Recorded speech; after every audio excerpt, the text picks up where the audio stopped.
Welcome to American Baker in Germany. I'm Michelle, and today we are continuing our Baking Basics series by learning how to make self-raising flour. Let's get started.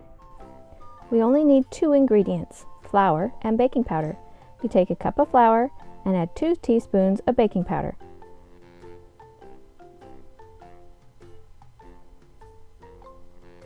And mix it up. That's it. For the Americans watching this, self-rising flour is 1 cup flour, 1.5 teaspoons of baking powder, and a dash of salt. Slight difference, but very similar.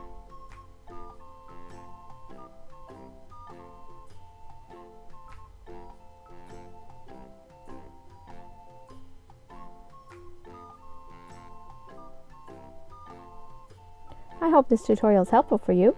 For more recipes and tutorials, visit our website at AmericanBakerInGermany.com. We're also on Facebook and Instagram. Don't forget to subscribe.